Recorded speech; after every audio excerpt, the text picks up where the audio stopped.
Women Business Council Philippines General Membership Meeting. And let's all pause for a prayer to be led by Dr. Mildred Vitangcol. Good afternoon, everyone. Good Good afternoon. afternoon. Afternoon. To see everyone well and safe. So let us, before we start, let us put ourselves in the holy presence of God. And to my distinguished peers gathered today at this general membership meeting of the Women Business Philippines, let us all observe a moment of silence and feel the presence of our Almighty Father. We are busy talking to ourselves. For now, and open our minds to commune and receive God. Tame our compulsion. Only help us to connect.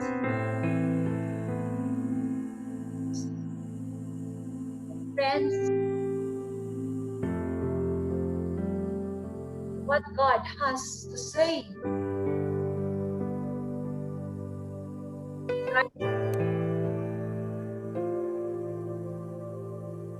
As we listen, Almighty God, we implore you and our respective families and businesses. Please guide our discussions on how women can empower each other. Impact of this global pandemic on people, institutions,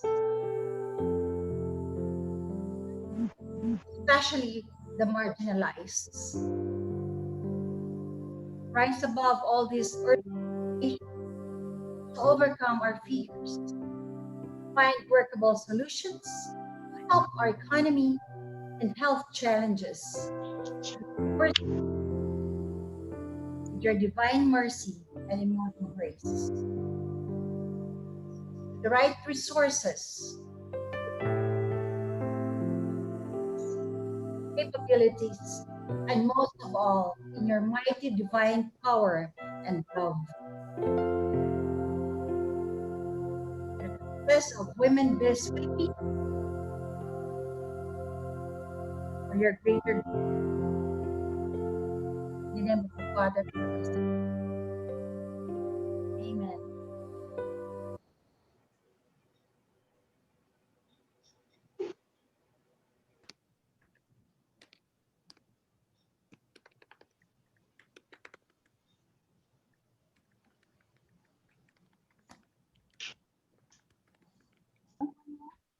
Oh, Nice. beautiful. This is nice. Yes, beautiful.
Bravo. Thank you. Yes, thank you, Very Dr. good. Mildred, for the wonderful prayer. And welcome again to the Women's Business Council General Membership Meeting. And as we begin, let's all introduce ourselves. I will start off first, and then we can call the rest so that we can all, even virtually, we can be together, even virtually. I'm Mylene Abiva. I'm the president for 2020 up to 2022. And I'm proud to say that I'm a second generation Women Biz member. My mother, Teresita Romualdez Abiva, was one of the pioneer members during the time of Elena Lim. So I'm the president and CEO of Felta Multimedia Incorporated. Sabsi? Uh, Hi, I'm Sabsi Palanca, Charter President. Cannot hear? Hi, I'm Sabsi Palanca, Charter President. I'm also the president of the mother company, which is investments in tourism, in real estate, and business services. Pwede naman. Why not? Ambassador Delia? I'm looking at the from the screen. Okay. Hi, I'm Delia Albert, retired.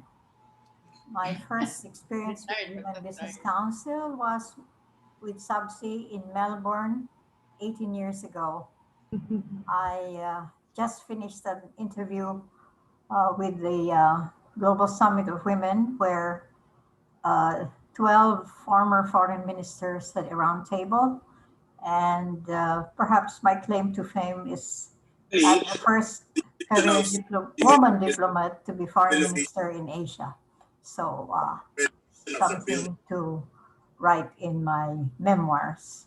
And thank you all for your expression of condolence on the passing of my husband last October 3rd. Thank you so much.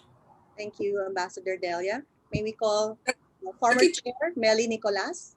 Hello, hello. How are you, everybody? I'm former chair of Women's Business Council of the Philippines. I don't know what year. I've forgotten what years this.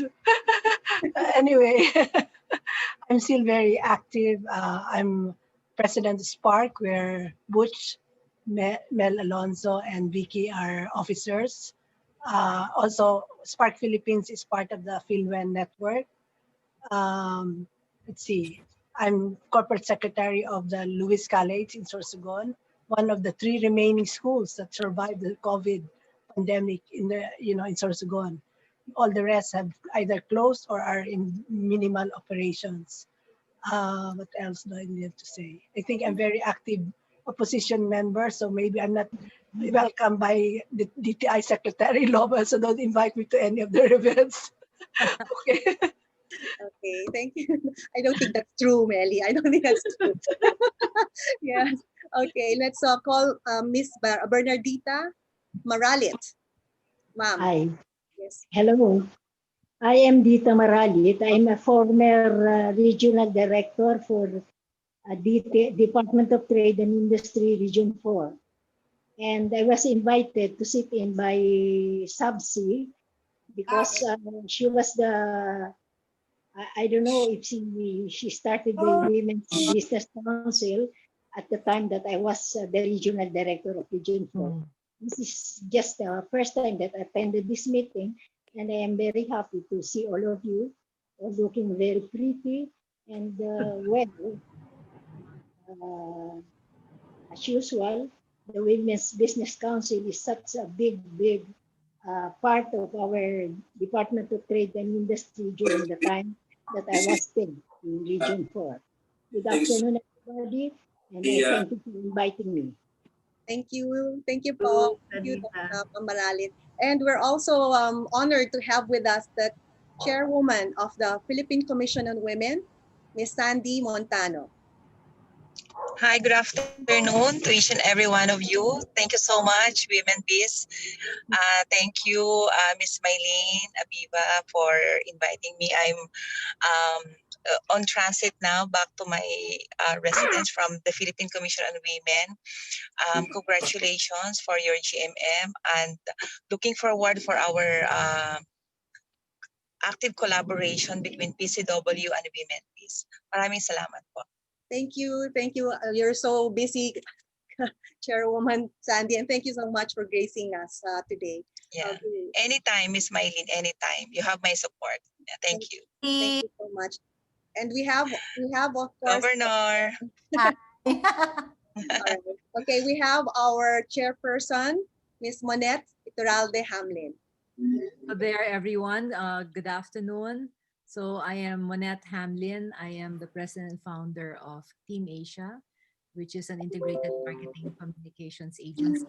Also, I have so many hats.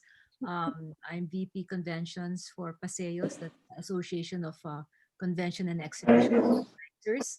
I am also the chairperson for Hopkins International Partners that does the TOEIC tests, and I'm president of the Government Academe Industry Network, among others.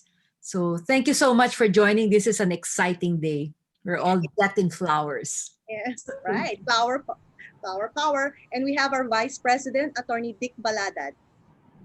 Hi. Good afternoon, everyone. I am Dick Dubaladad. I am the Vice President of Mylene. And this is actually my fifth year to be the Vice President in Women Business Council. I am a tax lawyer. I am the founding partner and CEO of Dubaladad and Associates. Right now, what are my other activities? I am a governor of the Management Association of the Philippines.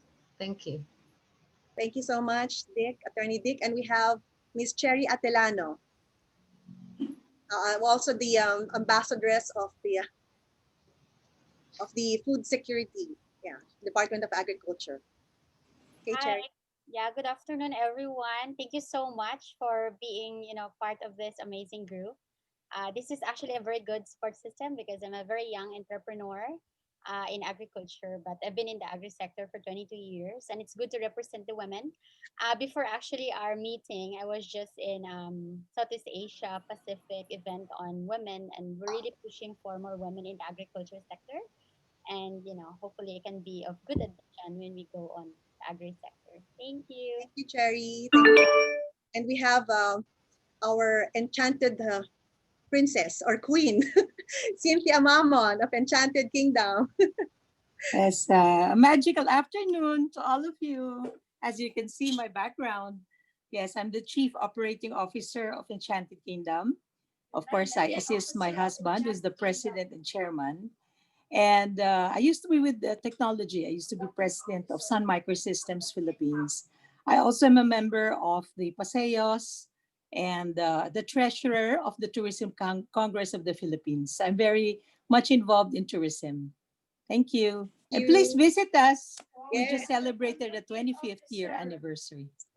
Okay, thank you. All right, and we have one of our trustees of the Women Biz Philippines. We have Miss Evelyn Singson. Evelyn. Hi, good afternoon. Yeah, I'm Evelyn Singson. I'm the Vice Chair and President of Dusitani Philippines.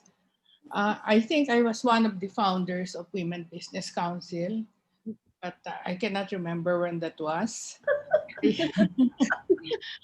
I used to be President of the Management Association of the Philippines, Chairman of Chairfield, Vice President of Phoenix, and I also forgot what the others were. So hi, good afternoon.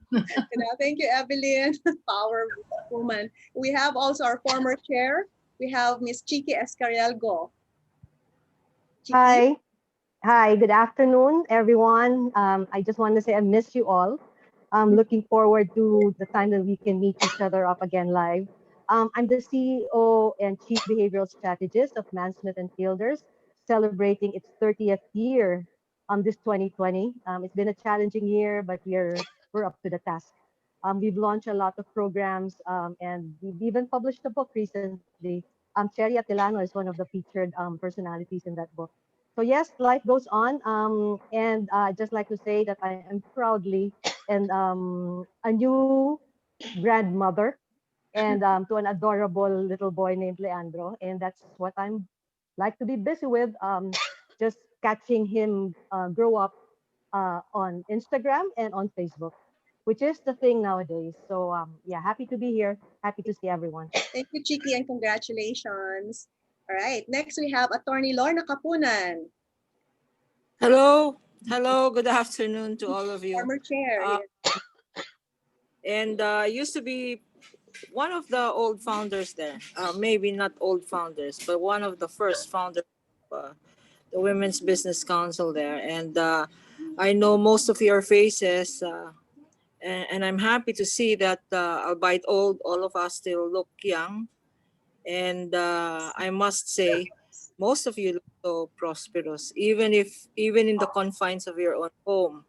My law firm is very active still, even in this virtual economy, and more active now as we see more domestic problems with husbands and wives quarreling each other and boyfriends and everybody planning their estate because this COVID is a reminder that we must put our affairs in order. Life is short. So I'm in various organizations right now. I'm actually in another meeting with the Cultural Center of the Philippines, where I just got elected as vice chair. And part of mental health is bringing culture and arts alive in the solitude of your homes. I'm also very active with the Philippine Red Cross, where I have been governor for the last 10 million years. I have a lot of other organizations. Some of you are members. I have here my president in Zonta Makati Ayala, Mildred. My colleagues in towns. I see Evelyn Singson, who who like me. I've forgotten already. Maybe because I have reached the ripe old age of 68. Although I'm happy to say that I probably look younger than my colleagues, because you know what lawyers do. We solve other people's problems, but we don't absorb them. Anyways, so welcome everybody. Happy to see that all of us are still interested in empowerment of women, especially in the field of business and livelihood. And tonight, I this afternoon, I think we're going to have a fun event. I'm sure everybody in this general meeting has had at least 2 or 3 Zoom meetings on the average every day. So this is a very welcome respite from the more serious topics of pivoting in this new normal. And thank you, old friends, new friends, and to be friends. Stay safe and healthy and as energetic as ever. Ciao. Thank you. Ciao. Thank you, Attorney Lorna. Now let's call Dr. Mildred Bitangkol. Thank you so much for the beautiful prayer. Thank you. Hello, everyone, members and colleagues at the Philippine Business Council of the Philippines. I'm happy to be part of this amazing group, very powerful women in your own industry and in your own practice. So I work in the St. Peter Group of Companies. I'm the chairman of the St. Peter Life Plan.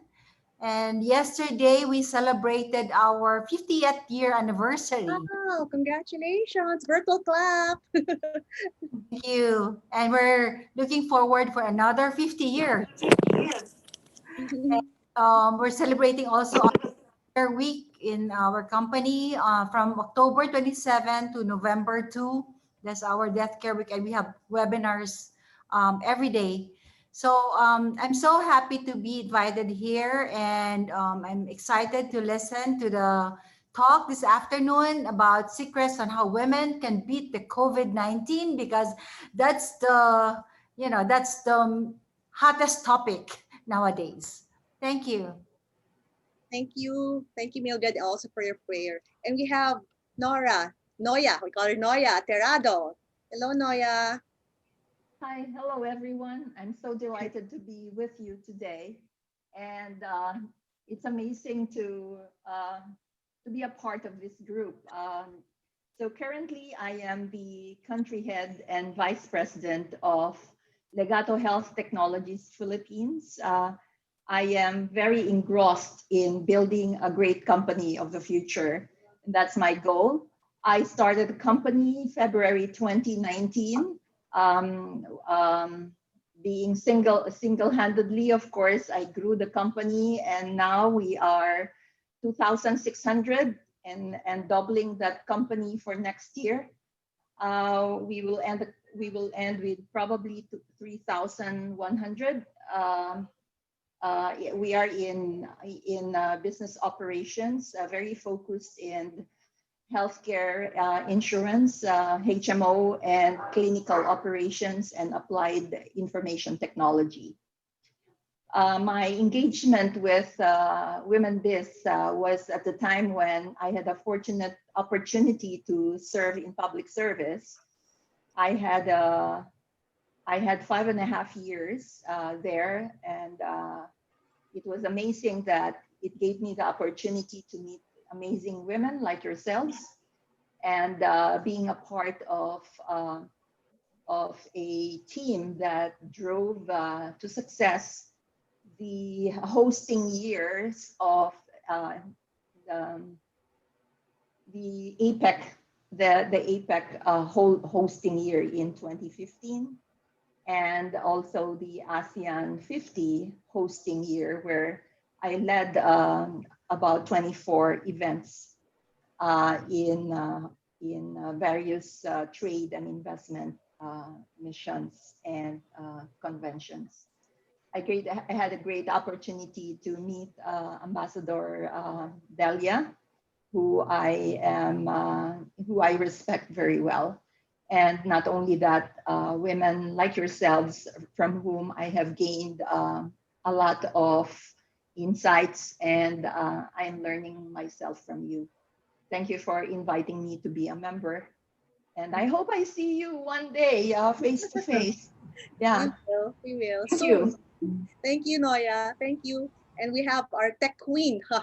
We have Ida Kyongson, our tech guru. Okay, not really a tech crew or tech queen. I'm actually more into finance. I started as a traditional banker with National Australia Bank, and then eventually Philippine National Bank, where I headed Remedio. I got pirated by ING Group, and now president of, it's called Opal Portfolio Investment, SPV, which is now more popularly known as, in the new law, FIST, ceased. I'm known more into turning around businesses, but now the new word is transforming businesses. So we're doing a lot of transformation. I was planning this year, after spending 22 years in banking and another 11 years in OPA, I was planning to do an early retirement and just be board directors of several corporations. But unfortunately, because of what happened in the market, ayun, biglang sobrang busy. It's really hard to even sleep these days. On the side, my passion is governance and financial technology. I'm also a trustee of FinTech Association and FinTech PH. I beg your pardon, FinTech Alliance and FinTech PH, two largest in the Philippines. And I used to sit in a Singaporean FinTech, where I actually helped out in the algorithm and doing the credit scoring. And that's where I got the passion 3 years ago into going to technology. So I studied, I did masterclass on blockchain, crypto, artificial intelligence, and of course the basic tech. Thank you for the invite. I'm very new, like barely in March, and days after, ayun, may balat ata ako, biglang nag-lockdown. Kasabay ko, now, who was that the other girl that kasabay ko? Gina Romero. Yeah, Gina, yes. So, all right, well, I just like a few of you wearing a lot of hats. First time I met Attorney Kapunan was actually in film. She supported, because we do diversity films as well. Apart from the women, there's actually gender diversity. So I'm actually into that, but we decided to hibernate even last year in anticipation of the Netflix and digitalization. Okay, back to the governance, which is really my super passion, where, how do I say it? Christianity in the boardroom is the way that I see governance. So I am so honored to be part of Women Biz. I'm so honored that I got invited here, and amazing, amazing women. Thank you. Thank you. Thank you so much, Ida. Right. As I'm just looking my screen, we have Gina Romero. And then later on, please get ready, Boots and Chit and our speaker. Okay. Okay. Hi, everyone. Thank you so much for welcoming us into your amazing network. It's really an honor. I'm half Filipino, half British. So I spent most of my life outside of the Philippines. And I've been building women's communities in the UK and in Singapore for about 15 years now. I was sitting on the executive board of the Women's Council, Singapore Council for Women's Organizations, or the SCWO, from 2014 to 2016. That was my first experience of being part of a formalized women's group such as this one. And my company is Connected Women. So I'm the CEO and the co-founder.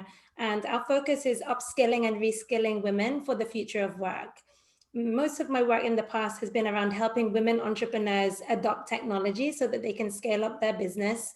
And in particular, working with ex-corporate women who leave the corporate job and then want to start something up so that they can be location independent or have more flexibility and freedom in their lives. But around about 2016, after so many years of seeing Filipino women sacrifice and having to leave their families behind to go and work overseas, including my mom, who was actually a domestic worker who went to the UK back in the 1970s. So I grew up with a lot of Filipino women who had no opportunities back home. So in 2016, having worked so much with women through tech empowerment, I invited my husband to come back to the Philippines and launch Connected Women here. So we've been fortunate to run several projects linked to technology adoption and inclusive innovation. We've worked with Facebook for the last, since 2017 to train 3,000 women in digital marketing for business. And we've partnered with the Department of ICT to roll out digital marketing training through the Tech for Ed centers. And right now we've shifted through, because of the pandemic, we're focusing more on the disadvantaged women, but still using tech. So our latest program is Elevate IDA, and it's focused on training underskilled women to learn how to use AI tools or to build AI data sets for machine learning. And that's something that we're very excited about because it means that anyone who has the potential and the interest to learn and upskill themselves can actually qualify for this training. So our objective is that we can build programs and create opportunities in the future of work and ensure that no women are left behind. Thank you. Gina. All right. May we call our former chair, Miss Chit Patsita Juan. Hi, everyone. I think I joined the Women Biz, yung ba yung start dapat? Because of Sabsi and Lorna Kapunan. And I remember I got my pin at the Tower Club. But anyway, I am so happy to see all the familiar faces. Yusek Noya, hindi na kita nakilala ang haba ng hair mo. Anyway, and the best memories, of course, were when we hosted APEC in 2015 and ASEAN in 2017. So those are the milestones. I won't make this very long, but I'm very involved with coffee and with slow food. So coffee, it's coffee month. So we have a webinar every day. And because we're an NGO, I'm part of the tech support. And so I'm hosting in a little bit. And then for slow food, we're doing a 6-month Terra Madre celebration for slow food. So that's, in 160 countries. And the Philippines is very active in the slow food movement. So, and of course, Echo Store, I'm managing online because we closed most of our mall stores. And maybe we'll reopen just one, the Podium, and pivoting to online in this pandemic. So happy to see all of you. Thank you. Thank you so much. And we also have our former chair, Boots Garcia. Boots. Boots. Yeah. Am I the last? Yeah. No, not yet. Can you hear me? You're not yet the last. Hello? Yeah. Boots. Can you hear me? chair, yes, our former chair, Boots Garcia. We Can you can hear hear me? you. We Okay, can go hear ahead, you. Boots. We Go can't ahead. see Hello. you. Okay, go ahead, Boots. Boots, go ahead. Yeah. Am I the last? No, no, no, not yet. Not yet, not yet. Okay. And therefore, I will keep it short because we still have a speaker to listen to. But anyway, as mentioned by Mylene, I was past chair and president, and in fact, had the opportunity to work with Noya when we hosted first the APEC and the ASEAN meeting. I'm also chair of PhilWen, which is a coalition of 6 women's organization, which includes WomenbizPH, which is the oldest. I just realized we're celebrating 25 years 2020. In 2022, 2020. 2 years from now. 2020. Yeah. Aside from my gender advocacy work, I'm also active in corporate governance and shareholder protection. So aside from my women's organizations, I also am an officer of ICD, the Institute of Corporate Directors, and the Shareholders Association of the Philippines, where the past chair is our friend Evelyn here. I also, well, in my spare time, or to provide diversity in what I do, I'm also doing consulting work on my own for mergers and acquisitions, capital raising, joint ventures, restructuring, those sort of things.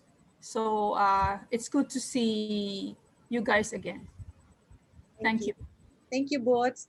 All right. And we'd like also to acknowledge the presence. I don't know if she will speak, but Russell Joy Rivera is our administrative assistant.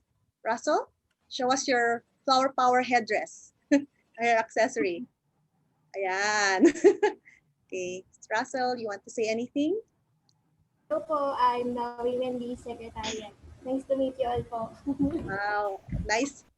Nice. Thank you, Russell. And of course, last but not the least, our speaker, Dr. Marisa Ferrer, who is also in Flower Power outfit. Dr. Ferrer. Hi po. A pleasant afternoon to everyone. I'm Marisa Ferrer, the branch director of Polytechnic University of the Philippines, Taguig branch. I am honored and at the same time privileged to meet women who are highly successful, powerful, empowered of this particular organization. Thank you for being with you this afternoon. Thank you.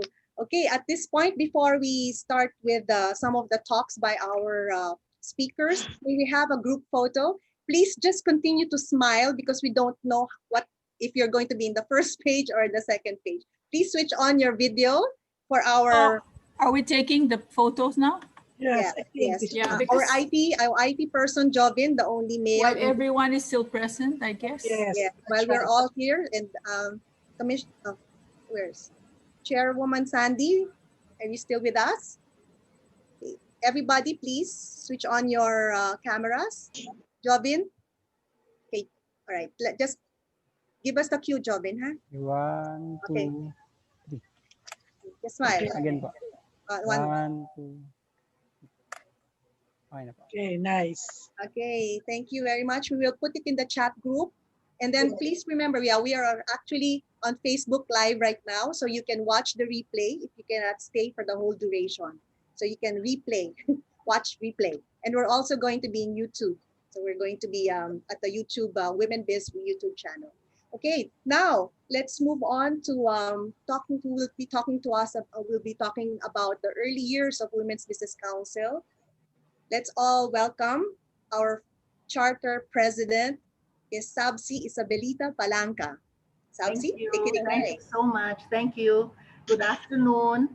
I am grateful to our president, Mylene Abiva, for inviting me to speak on the birth and early years of our beloved organization, the Women's Business Council of the Philippines, WBCP to the older ones, and WomenbizPH to the newer ones. Noteworthy is the fact that Teresita Abiva, Mylene's mom, was a charter member, making her a second generation WBCP member. I tell this story on behalf of my co-charter officers present in this meeting, Lorna, Evelyn, DTI directors Dita Maralit, as well as Ambassador Delia Albert. I also tell this story on behalf of the charter members, charter, wait, huh?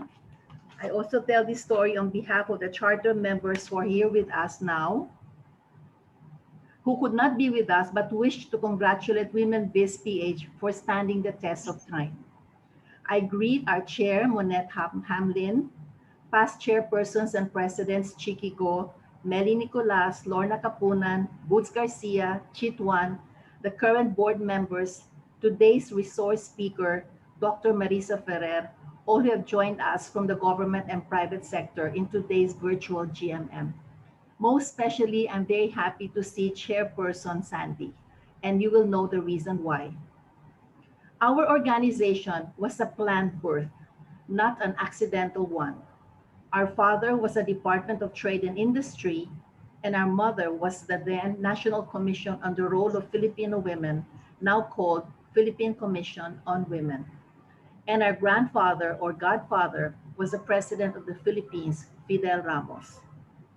9 women were handpicked, invited to come together, and encouraged to discuss the formation of a Women in Business organization.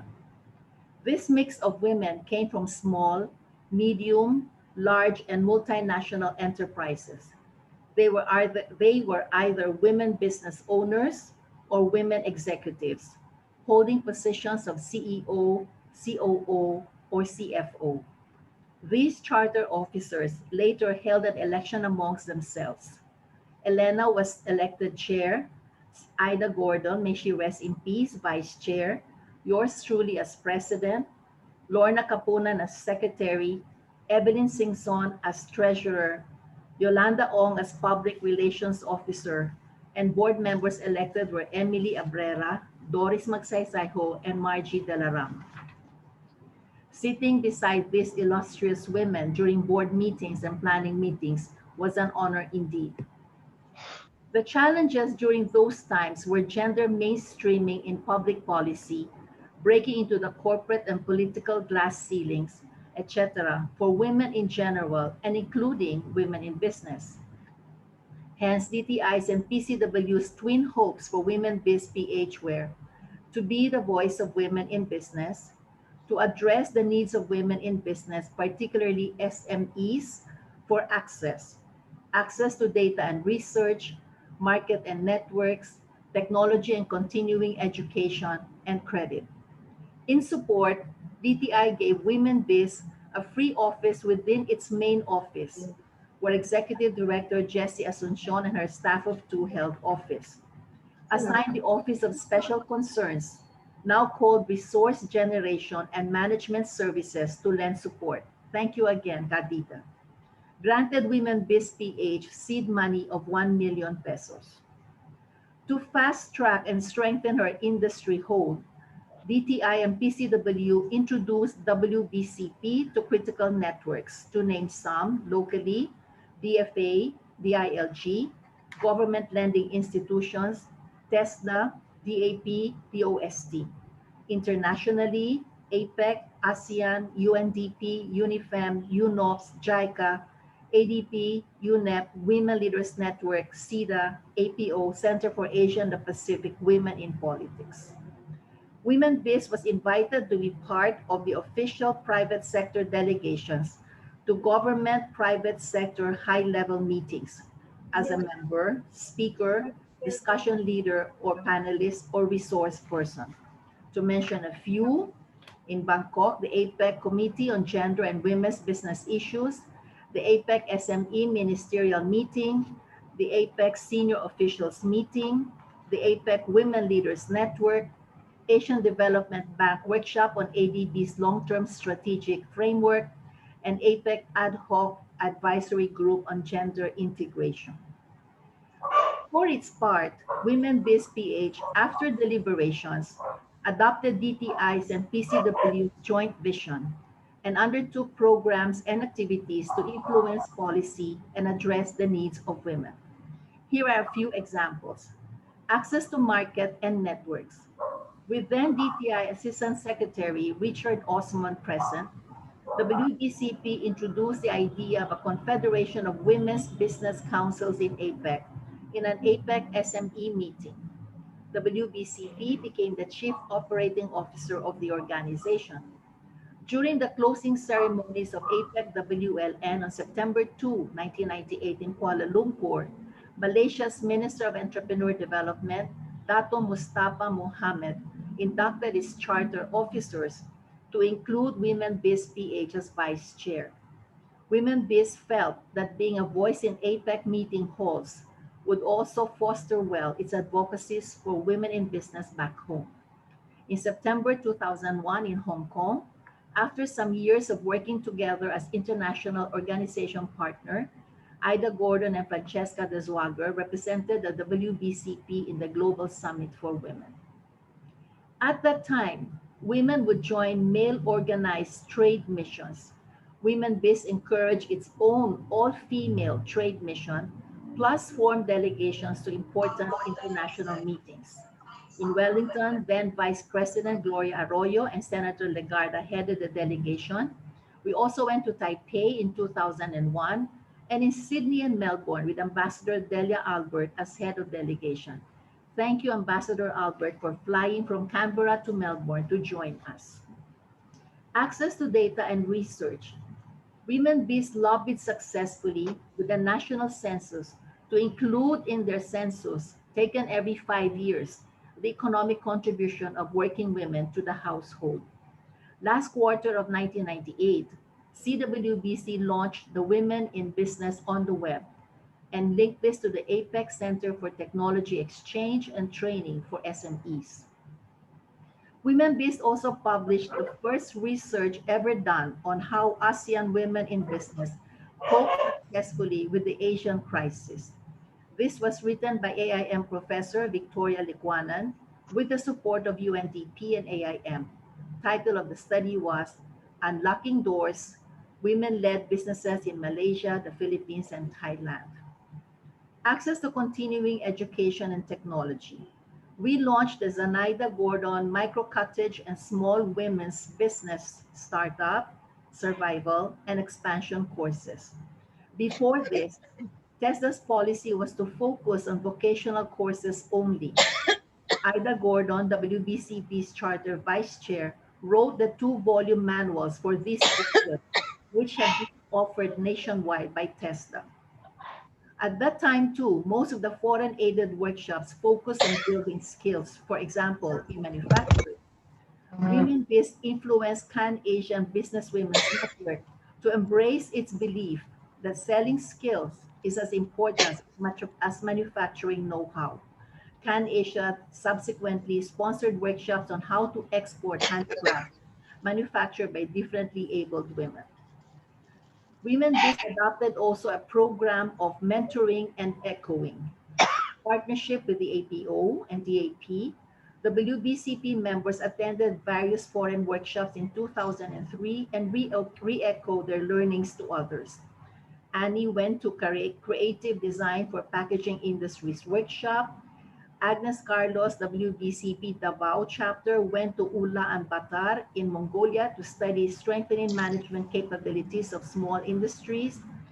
Marlene Villarreal and myself studied home office in Korea.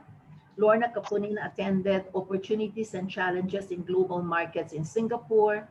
Marilu Florendo, Helen Makasay, and Marilyn Ong attended the Venture Business Workshop in Osaka. Access to credit. Women Biz lobbied with government and private lending institutions to grant loans to women either with no collateral or with simplified lending requirements or foregoing the requirements for physically disabled husbands to sign for loans. December in 1999 in Malacanang, DTI Secretary Jose Pardo and WBCP launched a 3 billion peso lending window for women with this trust. Representing borrowers, WBCP, WOW, PAWI, Balikatan para sa Kaunlaran, International Women's Forum, Pangasinan Council of Women. representing the government lenders, Land Bank, DBP, SPGFC, People's Credit and Finance Corporation, representing the private sector lenders, Rural Bankers Association of the Philippines, Chamber of Thrift Banks, Equitable PCI Bank, Banco de Oro, Asia Trust Bank, Planters Development Bank, and Land Bank.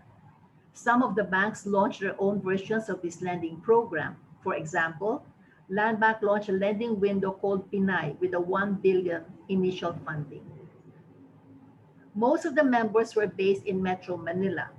To truly become a voice of women in business, WBCP established chapters.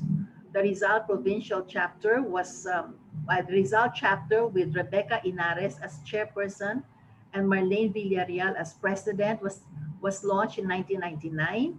2001, Butuan Chapter with Leticia Salas as president and the VOW Chapter with Des Leonar as president, and in 2002, Calabarzon chapter with Marlene Villarreal as president. Women Biz also signed several memoranda of agreement with the aim of bringing changes in policy, vision, and mission of key players which will support women in business. In 1998 in Kuala Lumpur, we signed a memorandum with UNOS to prepare a policy paper on the economic contribution of women in business in APEC economies.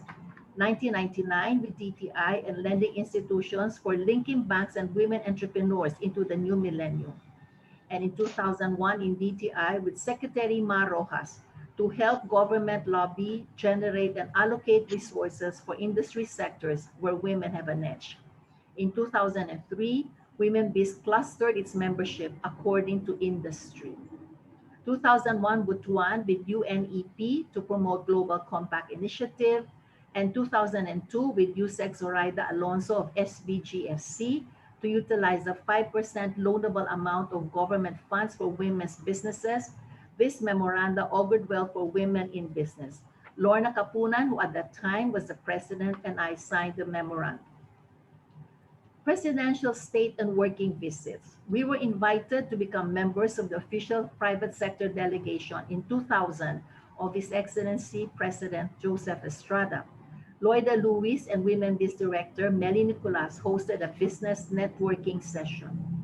In January of 2002 in Toronto, Zenaida Gordon, Marilyn Ong, Elsie Chua, Mirna Yao, and Helen Makasait were members of the official business delegation during the state visit of Her Excellency Gloria Macapagal Arroyo. A joint venture agreement was signed among Stoneworks Specialists, Beluga Canada, and Panox Petroleum Products on the manufacture in the Philippines of underground fuel tanks made from fiberglass reinforced plastic. Each year, Women Biz worked on its mandate and slowly earned a reputation in local and international circles as being the voice of women in business, committed to address the needs of women in business for access. Friends, co-members, where we sat as charter officers, thanks to the help of many here and abroad, we felt we did just that. Some of the key activities we undertook 2000 and following.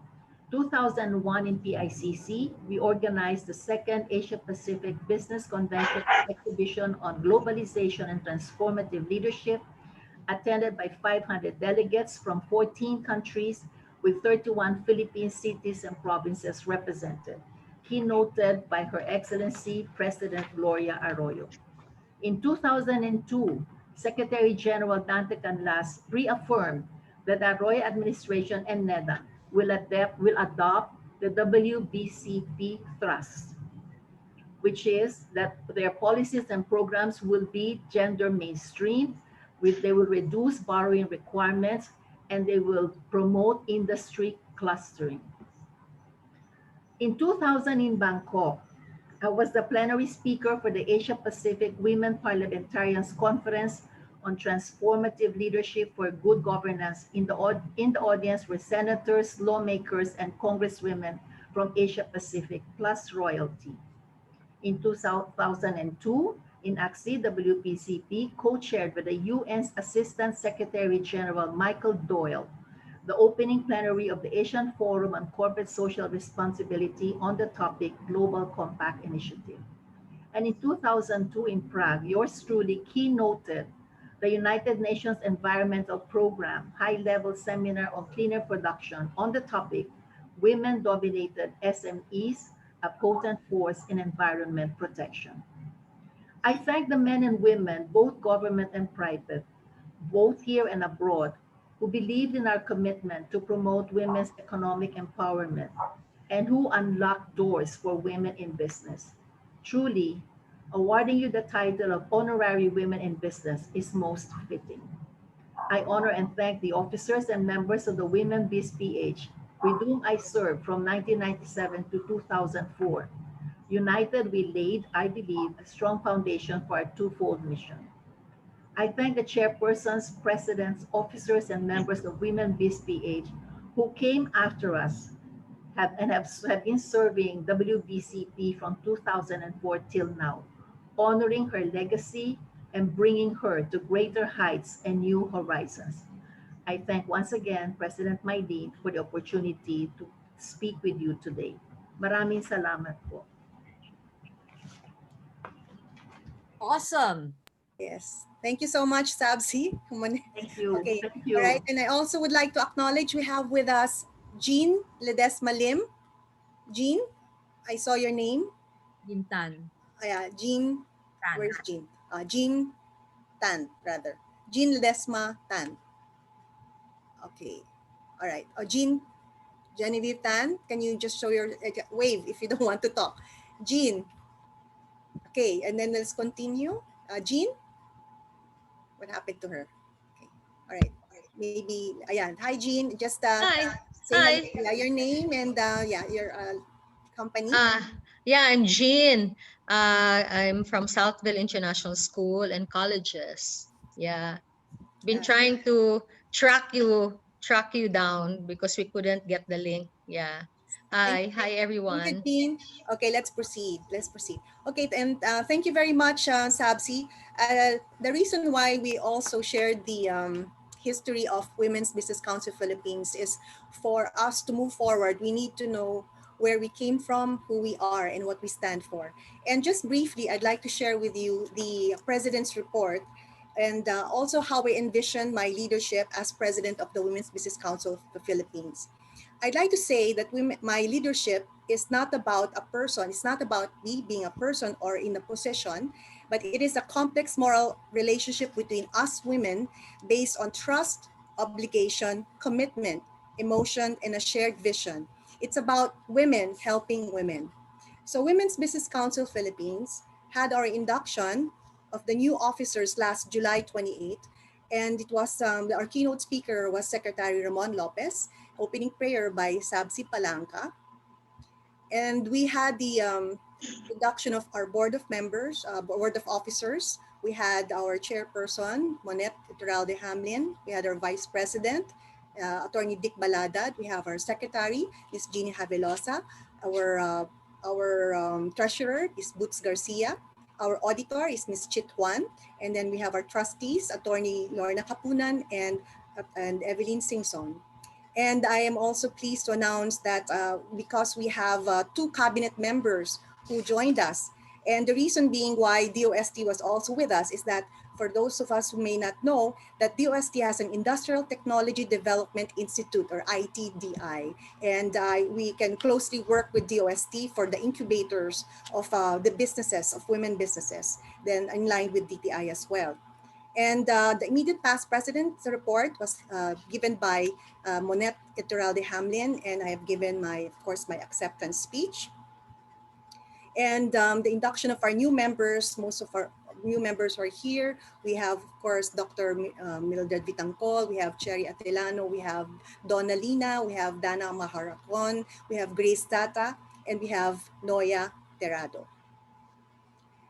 We have also previously, we have Grace that we have also our new members inducted, Ida Tiongson, Gina Romero, and Jean Ledesma Tan. And then previous activities were the webinars that we've had. We had the sourcing funds for recovery and survival, held last July 16. Thank you very much, Boots, for arranging this. And we had our operational excellence, how to maximize profits, last August 13.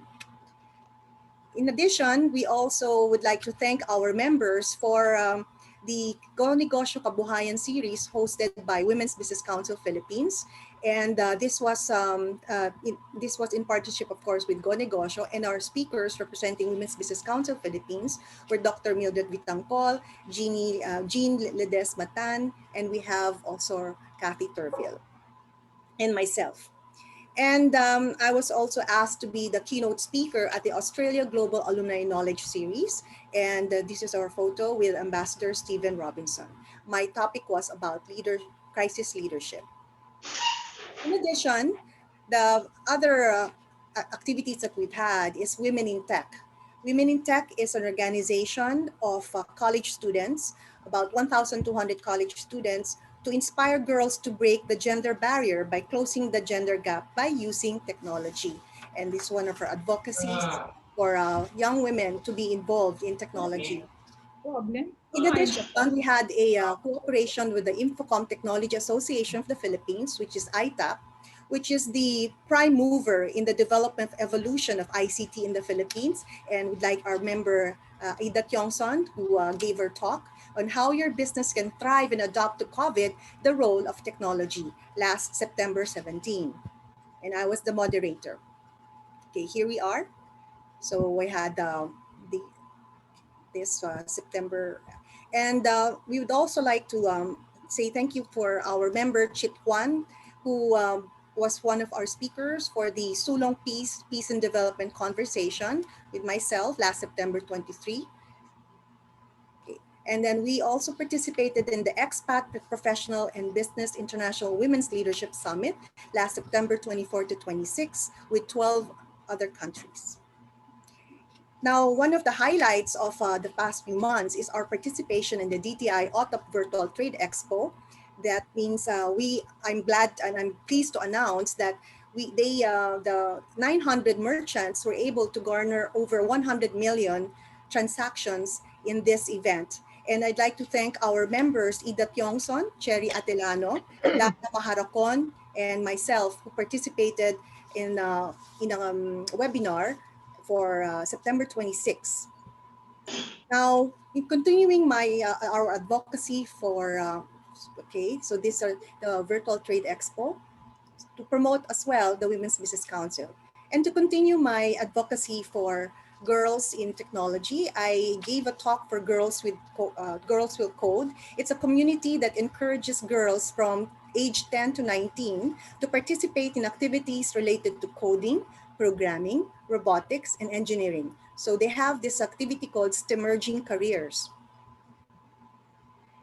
Now, moving on, we have the AI Pilipinas launch, which is to promote responsible use of artificial intelligence.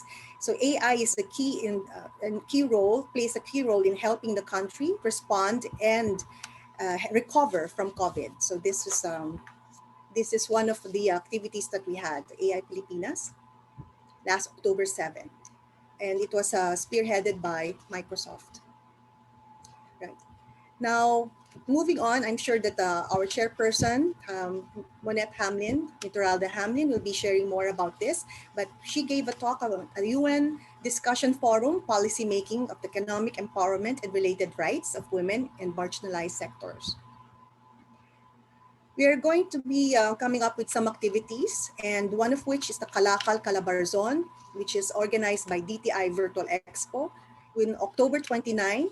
And we are being invited, some of our members are invited by DTI to be speakers. In addition, we will have continuous strategic plans with the Philippine Commission on Women on how we can collaborate more closely this year and the years to come. Moving on, we have a research, and it's spearheaded by our former chairperson, Chiki Escarial Go, and our current vice president, attorney Dick Baladad. And it's about the business environment research. It's a study that will take a closer look at the sunrise industries post-COVID, their factors for success and challenges, and it will be and it will have recommendations specific to which industries women entrepreneurs can consider when changing or pivoting and how to prepare themselves. The target market are the women entrepreneurs wanting to change and pivot their business, post-COVID government will be DTI, TESDA, DILG, PCW, and DOST. Moving on, we would like to invite, I believe most, if not all of us, have already signed up for the ASEAN Women CEO Summit 2020 that will be hosted by the Vietnam Chamber of Commerce and organized by the Vietnam Entrepreneur Council. So these are the endorsements by the department. This is the endorsement of the Department of Trade and Industry that stating that the Women Biz, an organization of women business owners, entrepreneurs, and professionals, is the lead private organization partner of the Philippine government, particularly DTI and PCW, towards advancing the role of women in the economy. Then Women Biz would like to announce as well that we have a Christmas party, yes, on November 25 at the Dusit Tani Hotel between 4 o'clock to 8 o'clock.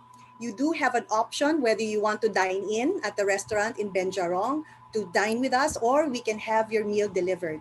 We will have an online presence, so we will broadcast live from the Dusit Tani Hotel. And I would like to thank Gina Romero, who will be in charge of the games and the fun activities during that evening. So again, we'd like to invite everyone for our Christmas party. This is November 25 at the Dusit Tani Hotel. You do have an option to dine in or to have your meals delivered.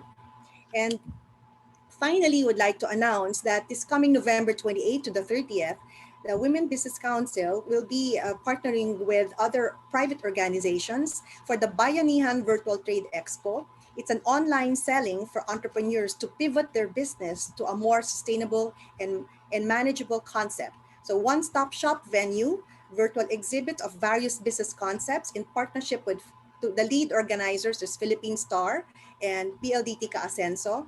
And the other lead organizations, of course, is Women's Business Council Philippines. We have AFI, the Association of Franchise Filipinos Incorporated, the Philippine Marketing Association. I was a former, and Sabsi was also a former president of the Philippine Marketing Association, and Go Negosyo. So we will be having more announcements about this. And I'd like to show you finally how the booth looks like. So we would like to encourage everyone, all our members, to participate. This will be November 28th to 30th. And the booth will look like this. If you haven't seen a virtual booth, this is how it looks like. You will all be given a booth at a minimal cost of 500 pesos for the whole duration, And there will also be a virtual registration, both for the participant and for the exhibitors. So with that, I'd like to say thank you very much for all your support, for being here with us this afternoon.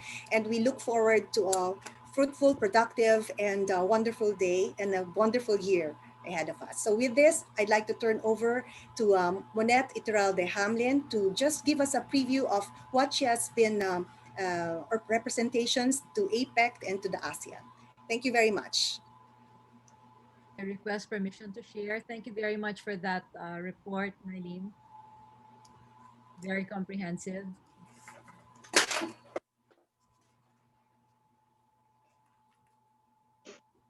Okay, so just quickly, I have also been representing Women Biz for the APEC events. And so I just want to give you a quick report on this. I attended 3 meetings for the PPWE, or the Policy Partnership on Women in the Economy. So at the first meeting, the discussions revolved around the problems that women are facing during COVID: job displacement, the women entrepreneurs, difficulty with their businesses, and how to sustain it, the health and wellness, domestic violence, which is a very strong uptick during the lockdown, the shifting of children's education because many schools have closed and now women have to teach or tutor their children at home.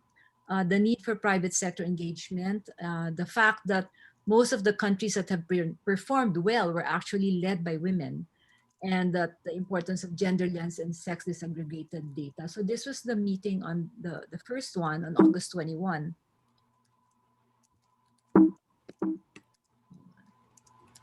The second meeting on September 21, which was now GoToMeeting, essentially what's important about here is that they focused on 3 main sectors: construction, mining, and technology, where women were very were not represented at all. And our member, I'm very proud to say, Ida Tiongson, represented the Philippines for the IT sector. The takeaways from this meeting was the importance of having women role models or ambassadors so that more women will be interested to join these fields, the importance of upskilling and retooling, and that women should have a voice, not just being a moderator, but actually being a speaker to show that there is content, to have women leaders, and also to mentor other women. So because of her excellent performance there, and thank you, Ida, we're very proud of you. She has been invited to speak at the Vietnam conference. Then I attended the high-level policy dialogue of women in the economy. It's a ministerial meeting on September 30. And essentially during that meeting, they adopted the 2020 APEC Women and the Economy Statement. And I just want to give you a quick brief on that. It starts off by saying that we will be committing to placing women and girls at the center of economic recovery efforts because everyone has agreed that this pandemic has actually put back the development of women many, many years, even 2 decades, cited by Chile. So the importance of creating opportunities to unlock a potential of women to remove barriers and to have a more inclusive and sustainable recovery. Now, how to do that? To have gender responsive approaches. So these were the ones that were put forth by all of the different economies. First is to address legal, regulatory, and structural barriers that impede the participation of women in the economy to make sure that they have equal access to jobs, equal working conditions, pay, and credit. Second is to improve training for reskilling and upskilling to make sure that women hold leadership and decision-making positions, especially when putting together the response and recovery measures for the countries, that there should be women there for the women's lens. To recognize and address the unequal opportunities, unequal responsibilities rather happening right now because of unpaid care and domestic work, where women working at home not only work with their jobs, they have to take care of children and the elderly. And because of what's happening, there's been an uptick of the gender-based violence. So support must be given to that to take care of it. Next is access to healthcare services and safety precautions, because it was recognized that many women are actually frontline health and other essential workers. To bridge the digital divide is another thing that's very important. And to do this, we must strengthen digital infrastructure, connectivity, and skills training, and to encourage more women to go into STEM. And so I'm very happy that Mylene is actually leading the charge in this department. The importance of collecting, analyzing, and disseminating and using sex disaggregated data so that we can make better policies, and then to strengthen the engagement with the private sector and to have further regional cooperation. So these were adopted, no? But it was noted at the time that it seemed that for APEC events that it's rather weak because the leaders themselves don't say anything, that they will support women and children. So we are very happy to report that they've actually included a commitment to include women and other vulnerable groups in COVID-19 recovery. I also attended another APEC webinar, this one on the pandemic and the effect of work. And essentially what it took a look at is, has it changed given that the pandemic has happened? Has work changed? And it's almost all the same things that were discussed before. The digital divide, the difficulty now of women having to do all of the other things, unpaid work, etc., while doing their work. And so Gina Romero, our member here, the strides that she's doing for connecting women is very important. I also recently attended the UN Women We Empower Asia Philippines. This was on policymaking and economic empowerment and how we can improve and help women in the marginalized sector. So I gave the viewpoint of business, women in business. And for this, since we lacked data, I actually interviewed several women biz members. You know who you are. And so I presented that these were the major concerns of women in business with COVID-19. One is health, safety, and security, not just their personal, but also that of their company and their families. To ensure business continuity, the recognition that there's very low demand right now, which has affected sales and cash liquidity. So the need for access to finance and to very stringently ensure control for OPEX. They need more access to market. There's a technology pivot that's happening right now, but many women are hampered because of the expense of adopting that technology. That there are new ways of doing business happening right now, and there's the importance of upskilling, reskilling. To a woman, all the women that I interviewed started by saying that their number one concern is for their employees to bring back their ability to earn, and that there's a much change in the way life balance is, because we don't have anymore the separation of going to work and staying at home. Now everything is happening at home for many countries. So the recognition is that women are vulnerable, and the women in business are saying that they feel that they have not received much help from the government, although there's lip service that there's a moratorium on loan payments, or that they're freezing interest rates, or there's an assistance for employee wages, like employee wages that was just 2 months and not everybody was able to avail of it. The access to finance, they feel that while banks are offering this, they've also become more stringent, and some of them are asking for loan collateral. The access to training, again, while it is there for women who are not who do not have the interconnectivity or the material to use to access the training, it's very difficult. They feel that there should be an easing up on the DOLE and BIR rules, that there should be real incentives that are given to women, that there should be clear and unified rules across all the different agencies, and open regular communication.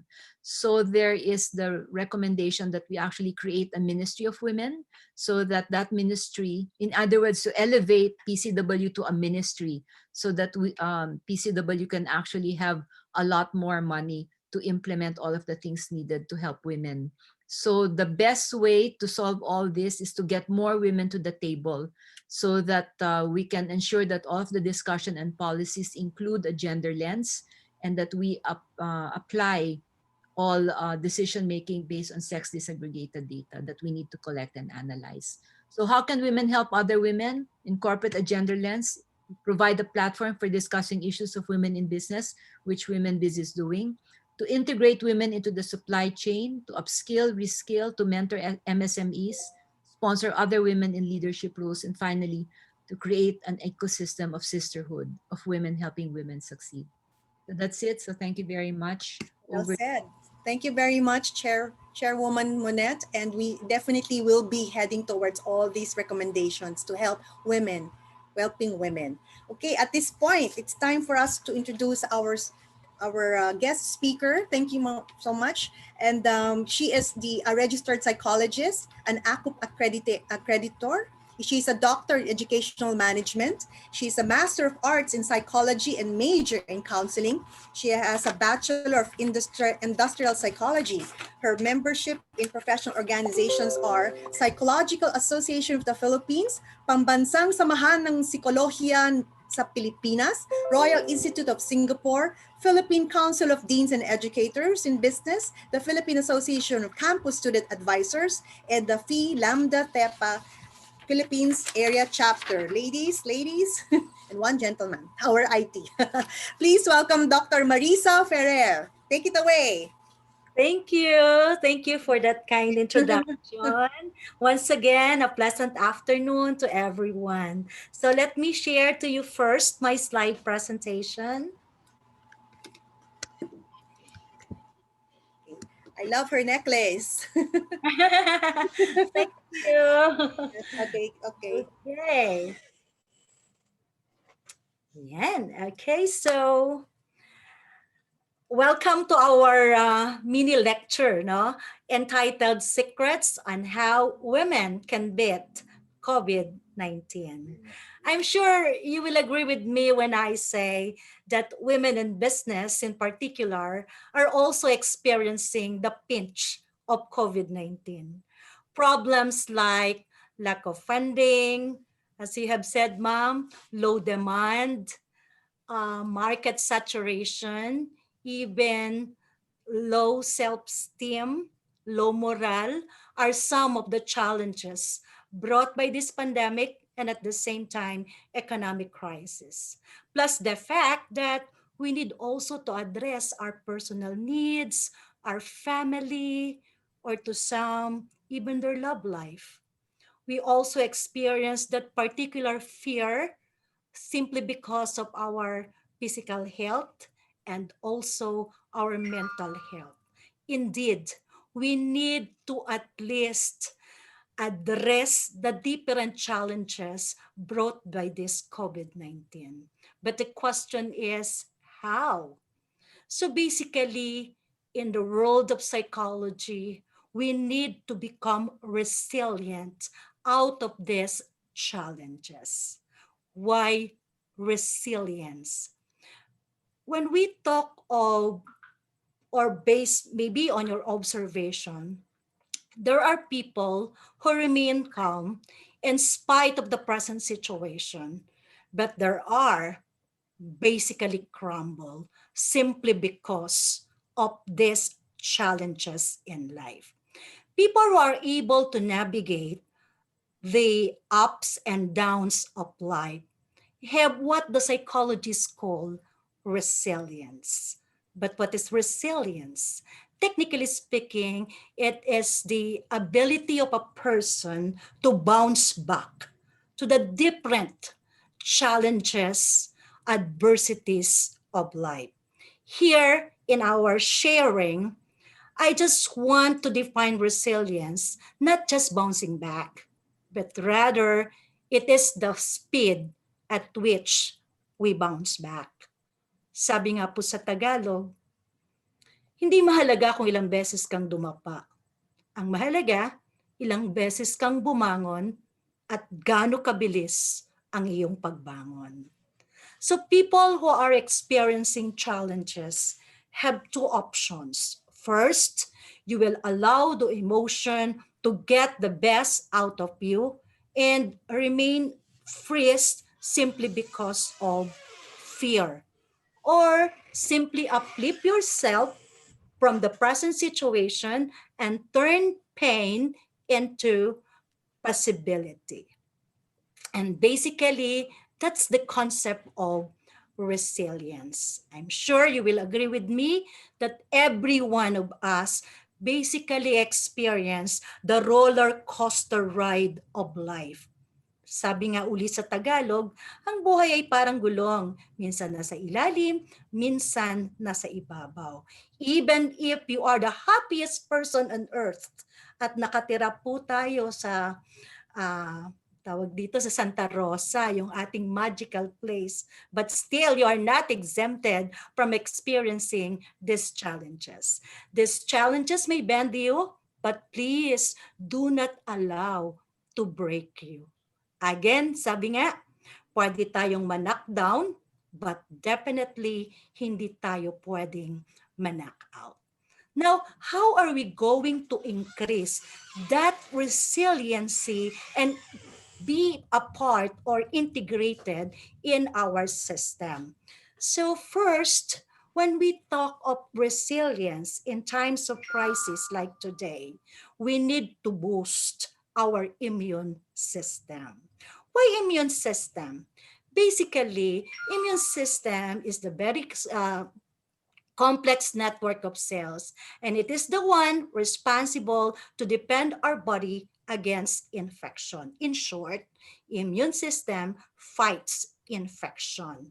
It is an important part of our body to combat both physiological and at the same time psychological pains. Sabi nila, you have to take vitamin C, Immunopro, Immunomax, eat foods with, of course, plenty of vitamin C. But aside from the medicines, God gave us a body that all we have to do is to balance these important factors, the body, the spirit, and at the same time, mind, to attend or to attain that wellness in order to boost our immune system. So more than medicine, more than treatment, within ourselves, there are ways to boost our immune system and at the same time increase that resiliency on our being.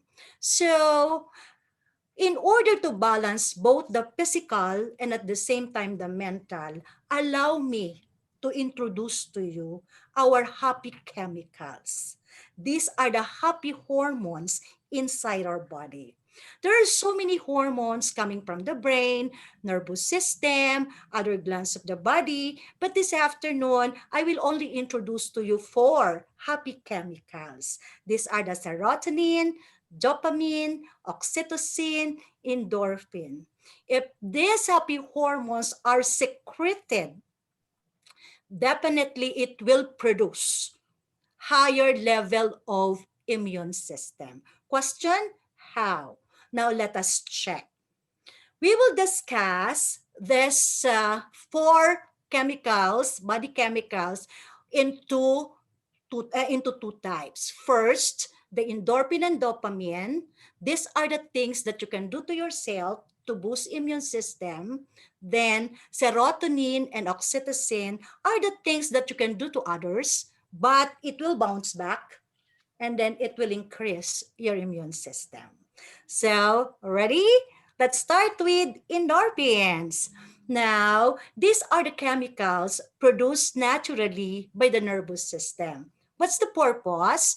To cope up with pain or stress or simply relieve us from the stress and pains. They are often called feel-good chemicals because they can act as a pain reliever at the same time happiness booster.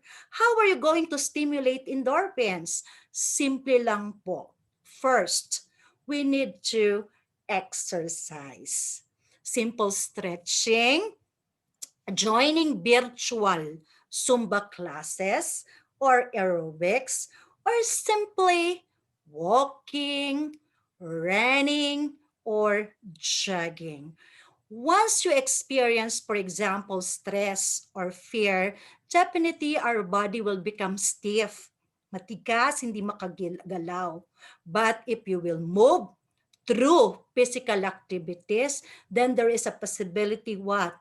To of course freely flow yung tinatawag nating mga positive forces within our body.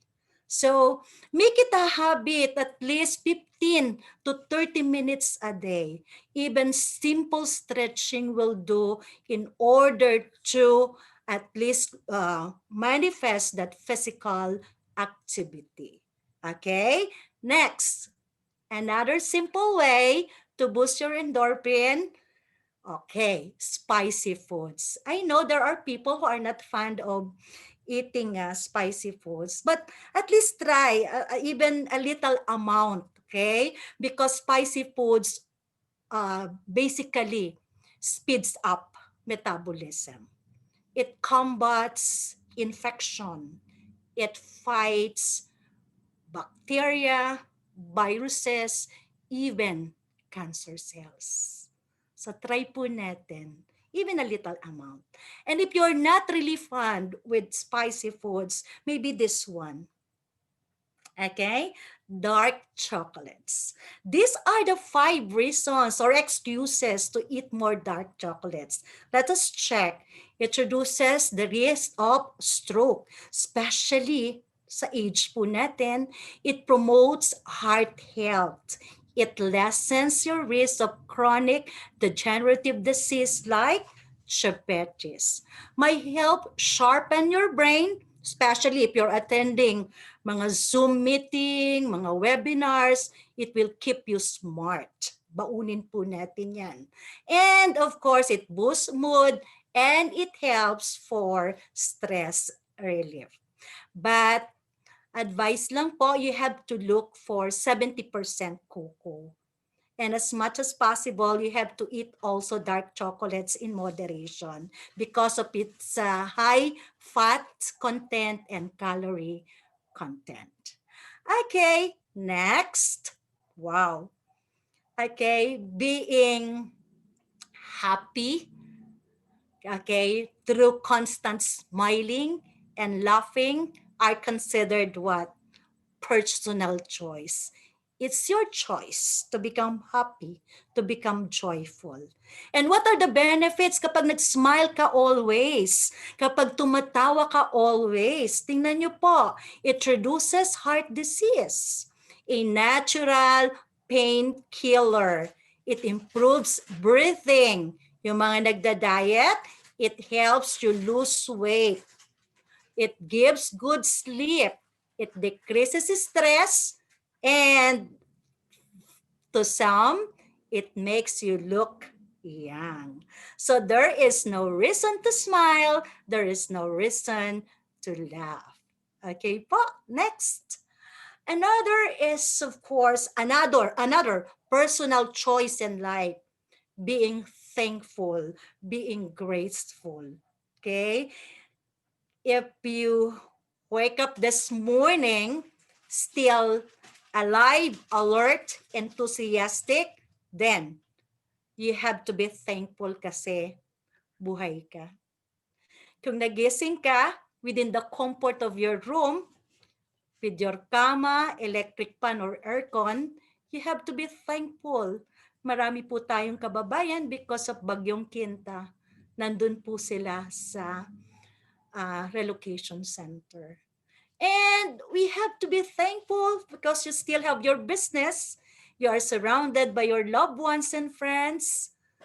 And most especially, 7 months na ang nakakaraan, we are still alive, we are still protected, we are still given by God by all His favor and provisions. And we need to be thankful also for our frontliners. Because of them, as you can see, there is an increased number of COVID patients who recovered simply because God used them as an instrument, especially for them to recover. So, always thankful. Okay, simply lang po. Those things basically will boost your endorphin and eventually your immune system. Now, so much for endorphins. Let us go to dopamine. This one is an important chemical messenger in the brain responsible for reward, motivation, memory, attention, and even regulating body movements. I do not know if you're familiar po with the process of conditioning. Diba? So our behavior is always motivated simply because of what? Positive consequences. If the result is positive, the tendency for us is to repeat it again and again. It's because of dopamine. How are you going to boost dopamine? Okay po, let us check. Wow, another simple way to boost your immune system, getting enough sleep. At least 7 to 8 hours of restorative sleep, 7 to 8 po in order to reboot and recharge both your body and at the same time mind. So what are the benefits? Syempre, it increases energy, it improves your memory, it improves physical health, again, losing weight, and we are looking for better immune system. But wait, there's more. Through getting enough sleep, it will result into what? Younger looking skin. Sleep can boost your skin's ability to recover from sun damage by, ang taas po, 30%. So you can skip na expensive cosmetic laser treatments and start snoozing. Getting enough sleep. Next po, ayan, listening to music. But it is advisable to listen to instrumental music rather than with lyrics because there are lyrics na medyo depressing, di ba po? Like for example, ano nga ba yung kanta niya? Night cuts like a knife, di ba po? Sa halip na ma-relax ka, parang siya pa yung magtulak para mag-commit ka ng suicide. But anyway, it's more on instrumental music. What are the benefits? Of course, stress relief, boosts immunity, it reduces heart disease, it enhances emotional strength, and it boosts your self-esteem. Okay, by simply listening to music, make it a background, especially while you are working, while you are doing something, while you are planning. Ensure that in your background nandyan yung presence of music. Okay, you can download sa YouTube different soothing and relaxing music. Next, you have to meditate.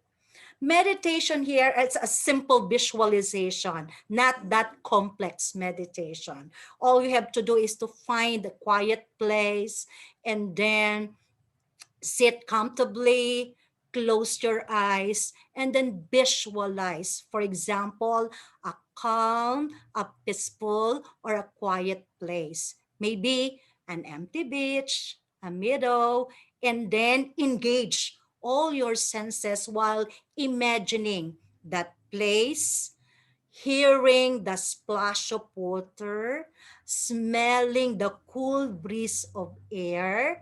The more senses you are using while visualizing, definitely it will result into a calming or a relaxing effect. What are the benefits? It enhances self awareness, it boosts happiness, it sharpens your focus, helps in stress reduction, and controlling addiction. Okay, and of course, another free in this life, getting enough sunlight. Okay? Especially po, 'di ba? Nowadays, they also advise yung mga COVID patients, asymptomatic or symptomatic, to at least get enough sunlight. What are the benefits? It lowers blood pressure and cholesterol. No, libre po ano. And then promotes healthy sleep patterns. It improves mood and lower depression. It boosts immunity and increase energy and productivity. So it is advisable to get at least 5 to 15 minutes of sunlight between maybe 6 o'clock to 8 o'clock in the morning on your arms, hands, and face 2 to 3 times a week. So hindi naman po every day, 'di ba? So getting enough sunlight. Next, another important thing to be considered is to eat mindfully. What do we mean by eating mindfully? First, when you eat, please slow down. Hindi yung parang pandayo sa piyesta. Dahil sa dami ng trabaho, the tendency is to eat and eat and eat until such time na magkaroon tayo ng mga eating disorders. So you have to chew well. Use as much as possible smaller plates. Eat with others, especially this pandemic. So you have time to dine with your kids, with your loved ones, breakfast, lunch, and at the same time dinner. And as much as possible, unplug po yung mga electronic gadgets. Okay? Because this is the time, yung tinatawag nating important time, family bonding. Okay? It's sad, ano, when you go to restaurant and you will see family dining together, pero while waiting for their order, anong ginagawa? Lahat sila busy sa gadget nila. Parang it defeats the purpose. Then lahat naman tayo, may edad na, so make conscious choices of healthy foods. And whatever is that, love what you eat. Okay? What are the benefits of mindful eating? You have to learn the difference between what? Your physical and emotional hunger cues. Kasi minsan, we want to eat simply because yung tinatawag nating stress eating lang. Recognize why you eat even you are not hungry. It reduces overeating that may result into weight gain. Then it improves your digestive system. You have a chance to pick up both nutritious and delicious foods, gain more energy from better sources of food, learn to solve emotional triggers, and at the same time, eat less while feeling more satisfied. So, Getting enough sleep, getting enough sunlight, listening to music, meditation, mindful eating are some of the ways to boost the dopamine and eventually increase your immune system. Now let us go to the next two sets, serotonin and at the same time oxytocin. So what are the things that you can do to others na eventually it will help you to become resilient? First, serotonin stabilizes our mood, feelings of well-being, and at the same time, happiness. Okay, so what are the things that you can do to others? First, sometimes if there are people who go to you for in order to unload their worries, their concerns, sometimes we can give yung mga solicited and at the same time unsolicited advice. Okay? What else? Praying for others. It's not enough to say for people na ipagpipray kita. Why not do it? Pray with that person over the phone, through maybe messenger, through text messages. Kasi iba po yung nagagawa na ipagpipray kita, iba rin po yung actual you are praying for that person. Next, active listening. So basically, when we talk of active listening, it's not only hearing through the use of ears, but also there is the integration of what? Understanding. So yung mga tipong, if the person come to you and then ask for an advice, all you need to do is to listen with matching facial expression and at the same time, body gestures. Yung mga tipong, oh, talaga? Oh, anong nangyari? Ah, tapos, yung mga ganun po, basically it encourages the individual to unload lahat ng mga concerns niya. Actually, kahit hindi ka magbigay ng advice, yun lang nakinig ka, iniyakan ka niya, siningihan ka niya, naging shoulder ka to lean on, to cry on, it could lead into what? Yung tinatawag nating emotional release that could lead into clarified thinking. Kahit hindi mo bigyan ng advice yan, siya mismo, she will discover the particular solution to her problem. So these are the things that you can do to others. But after doing that, ano pakiramdam? Di ba po magaan? Dahil in one way or another, nakatulong po tayo.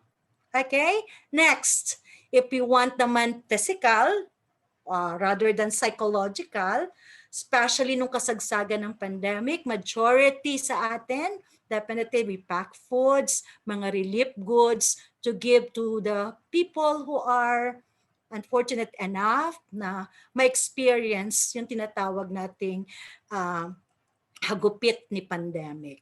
Okay? So by doing that also, so it will help a lot for us to experience yung tinatawag nating good feeling. It will boost our happiness and eventually our immune system. Please keep doing that. Ang ganda po ng accomplishment ninyo. Talagang you reach out with people. Sana po dire-diretso natin. Hindi lang po sila yung natulungan ninyo. Even po yung ating sarili. Okay, aside from serotonin, there is also oxytocin. Ito po maganda po ito because it is called as love hormone, cuddle chemical. It impacts on our prosocial behavior. It contributes to your relaxation, trust, and psychological stability. Sabi nila, oxytocin dubbed as the love hormone. And basically, it will give increase secretion if we have make physical contact with another human. See, physical contact with another human will help also to boost your immune system. Like for example, number one, make eye contact. When you smile, when you talk to people, ensure that there is what? An eye to eye, an eyeball to eyeball contact in order to communicate yung tinatawag nating trust and at the same time, encouragement. Diba, ang ganda po yung pag nagsasalita ka, talagang nagkikita kayo mata sa mata. It will help a lot para maintindihan mo siya. Next, hug. Although because of physical and social distancing, we are refrained from doing that with other people, but you can do that with your kids, with your apo, with your hubby, because while you are in each other's embrace, oxytocin can make you want to stay and at the same time cuddle. Diba po? Parang sandali pa, extension pa, 1 minute pa, pahag lang. Okay? Next, hold hands, a simple holding hands. Touch can decrease the stress hormone known as cortisol. It lowers blood pressure and release oxytocin. Alam niyo yan, sa gabi, sometimes because of the age, nawawala na yung mga sexual desire. But ensure, no, na pag natulog kayo, bago matulog, say, good night, I love you, then holding hands na lang. Okay? Imagine niyo, okay, the whole night, holding hands kayo, paggising mo, ang taas ng level ng tinatawag nating immune system. Okay po? Next, kiss. A smooch might start out with a rush of dopamine, but it can lead to sweet surge of oxytocin. To your kids again, to your partner, to your loved ones. We already discussed this. We have to play music and at the same time, dance. Now, what are the benefits? Gusto ko lang pong mag-focus tayo with hugging. Ayan. So, what are the benefits? Health, happy kids, mental well-being, social and emotional well-being. Health, hugging, as I have said, lowers your blood pressure, and at the same time, it will promote happy feelings. Now, for happy kids, want to do something for future generations, your kids and your apo, hug them when they're little. A link between touch and relieving stress affects how kids to cope up with stress as adults. Okay? Then also with our mental well-being. Actually, even if, or for example, there is no in the absence of a person, you can use yung mga teddy bear, your favorite pillow, pwede po natin yung ihag. Social and at the same time, emotional well-being. Okay, so hindi pa rin minsan po pwede. So I will teach you a technique known as butterfly hugs, na even if wala yung presence ng ibang tao, you can still hug yourself and at the same time boost your immune system. So sabi nila, it's okay not to be okay. Sometimes yes, but you have to do something to be okay. So that is why we have a butterfly hug technique. So this is a therapy in order to release yung mga negative vibes or energies and blocks within your body. So how to do this? It's very simple po. First, so check nyo po, try nyo po. You have to, okay, cross your hands. Ayan po. Overlapping po yung two thumb fingers, kung nakikita nyo, as if you form a butterfly. Di ba po? Okay. So, or you can extend your arms on your shoulders as if you are hugging yourself. Yan po. Yan. So those are the possible position when we talk of butterfly hug. So balik po tayo. So place your hands on your chest. Okay. And then we will start with your left hand. Slowly rise it up. Okay. Then slowly put it down. Okay, as if you're tapping your chest. Right hand, rise it up. and then slowly put it down. So this time, sabayan po natin ng proper breathing. Inhale, exhale. Okay, left hand again. Okay, rise it up. Inhale. Then put it down. Exhale. Inhale. Put it down. Exhale. Simple po, ano? Inhale, exhale. Now, let us go to the proper position and the step-by-step procedure. Ayan. Okay? So, you have to sit up straight. Okay? Do not lean on your chair po, in order to facilitate the free flowing of the energy. Okay. Then, place your two hands on your chest. Yung iba pwede pong sa shoulder. Ayan. Okay, close your eyes po. Let us try. Close your eyes. Okay, start with your left hand. Okay, rise it up. Inhale. Then exhale. Right hand. Inhale. Then exhale. Okay, or still while your eyes are closed, you can also say affirmative or positive words on yourself, like left hand again. I am good. I am okay. I am relaxed. I am confident. I am hardworking. I am trustworthy.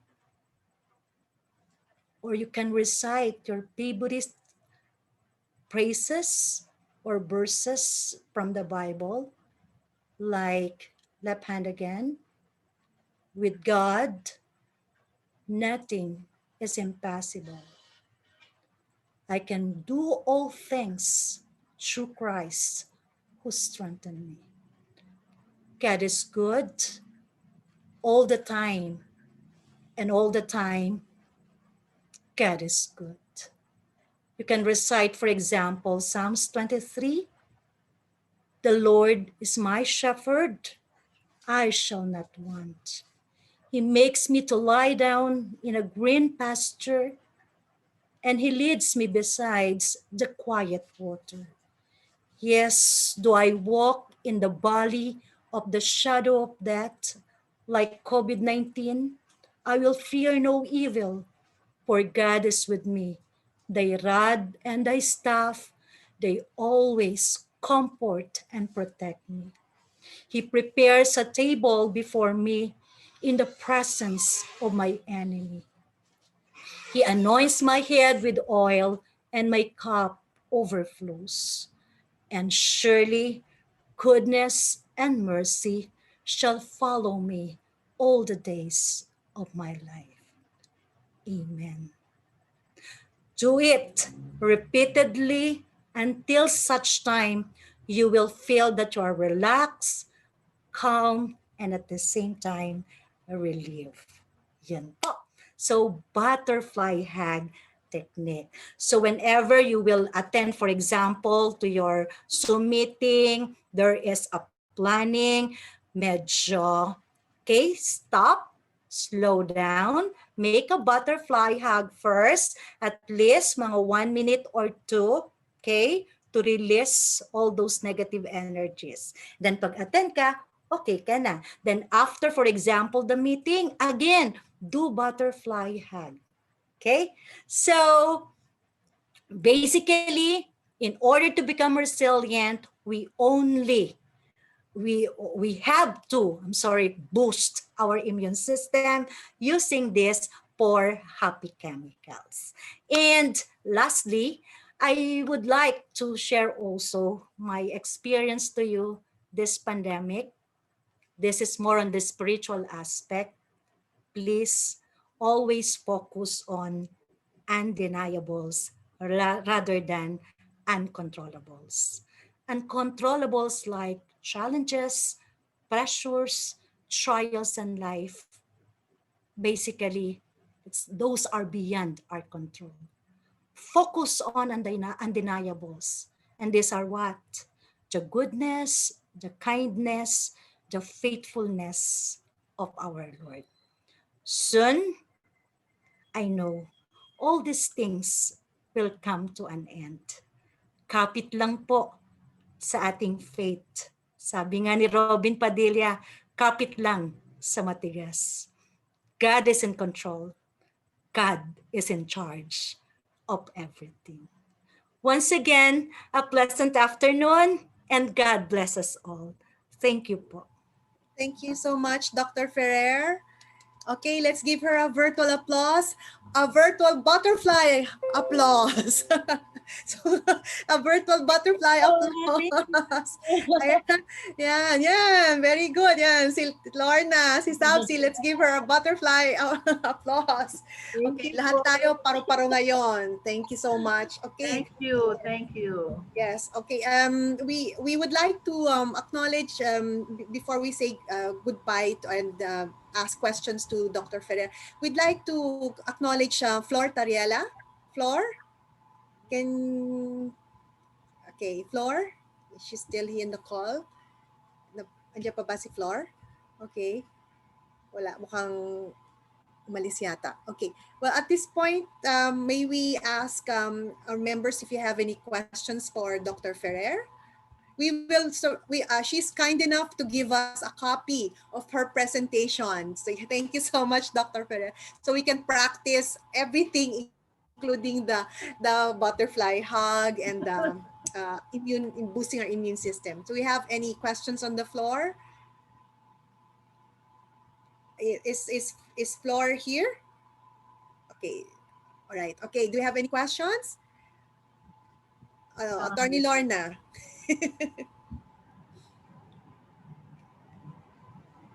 Okay. Do we have any questions? Sabsi has a question. Sabsi. Okay. Go ahead. Dr. Ferrer, do you have suggested food for, I mean, to boost the immune system or memory or happiness? Yes po. So as I have said po, basic po yung ating dark chocolates, spicy foods. Ginger po will help a lot to boost our immune system.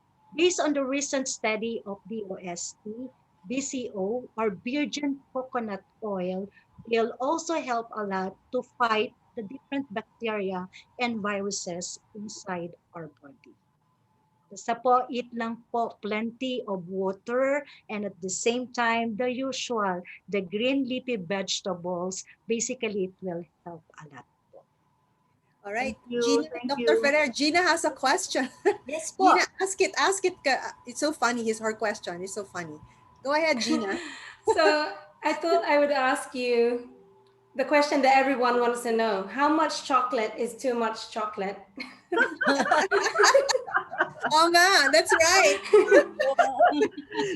Okay. It's always in moderation po. Okay? Kasi po yung high fat and calorie content, even if it is a dark chocolate, nandun pa rin po yun. At least, for example, an average chocolate bar a day, okay? And then, you can take that, hindi naman po isang upuan lang or one time ha. So, pwede po natin siyang i-distribute sa ating meal sa morning, merienda, and then maybe a dessert after lunch, and then merienda in the afternoon, hanggang sa buong araw, maubos po natin yung one regular size or one bar of dark chocolate. And that's good enough. Thank you. Thank you so much. Yes, Great. Okay. All right. Okay, I believe do we have any other questions? And okay, Monette. All right. Okay. No questions. I really enjoyed it. Thank you so much. And yes, so thank you so much for thank you. Thank you, Dr. Ferrer. Okay, well, if there are no other questions, I believe our general membership meeting has come to an end. And flower power. So for those of us in our outfits, thank you so much. And as Dr. Ferrer has, wala akong ano eh, head. Okay, for those of us who would, of course, boost our immune system, I will send you the PowerPoint and also the prayer of Dr. Mildred Bitangkol. And if you're also interested to receive a copy of the presentations of Monette and myself, we can all send it to you so that you can review. Okay, with that, we'd like to say see you at the ASEAN Women CAO Summit, right? Yes. On November, yes, on November 9. For those who still have not registered, please talk to Russell and we can still include you. Okay, so Monette, okay, we'd say. So just thank you very much, everyone, for joining tonight's event at RGMM. And thank you, Sabsi. That was an excellent sharing of history. You know, I didn't know many of that, what you shared. So I'm feeling so proud, actually, that I'm part of this Women Biz. Thank you so much. We need that history, and we'd love to put it on our website. Please, Mylene, you do have a recording, right?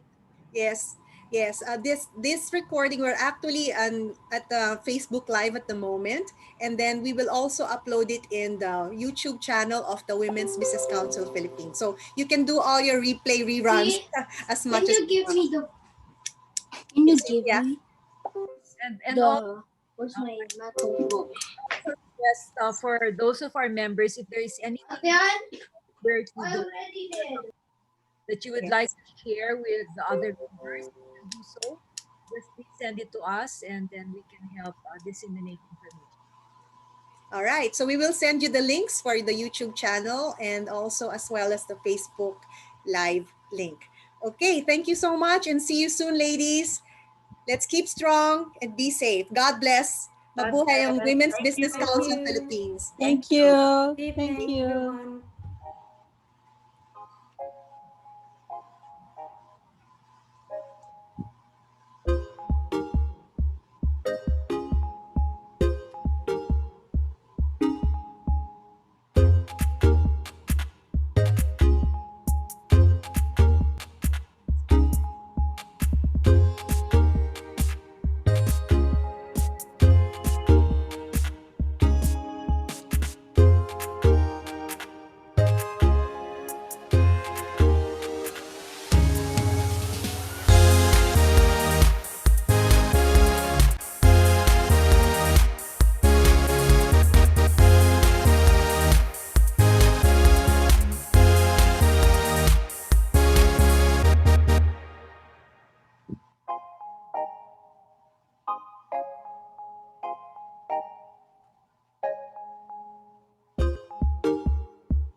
Okay, thank you everyone.